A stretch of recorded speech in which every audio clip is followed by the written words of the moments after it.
शौकत साहब, आज इजलास होना था, इजलास शेड्यूल्ड था एपेक्स कमेटी का वज़ीर आज़म की सरबराही में, जिसमें आर्मी चीफ ने भी होना था। और हमने आज खबर भी पढ़ी कि अली मीन गंडापुर ने कहा था कि वो उस मीटिंग के अंदर ये इशू रेज करेंगे कि इमरान खान और इस्टेब्लिशमेंट का टकराव ना हो, बल्कि बातचीत का कोई रास्ता खुले। अब कल शायद तवक्को है कि वो इजलास दोबारा से शेड्यूल्ड है, तो अली मीन जाएंगे वहाँ, ये बात इशू ये रेज करेंगे, डिस्कशन होगी इसके ऊपर। देखिए, बाकी तो उनको इल्म होगा, लेकिन इंशाल्लाह जरूर इस बात को उठाएंगे कि जो कुछ हो रहा है। देखिए, मुल्क में सियासी आज़ादी होनी चाहिए।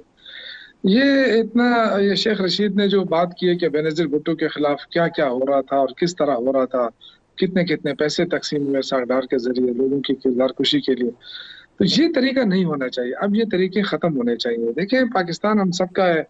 पहले इन्होंने कौन सी सख्ती नहीं की है? ये दबाव, धमकियां, दोस्त दानी ये तो हर वक्त करते हैं। ये कितनी गोलियां चलाई, कितने आंसू गैस का, ये दो तीन तहरीकें तहरीकें नहीं जो हम जलसों के लिए जाते रहे इस्लाम भाई, ये कौन सा तरीका है? आप मुझे बताएं कि आप एहतजाज का हक भी आप नहीं दे रहे हैं।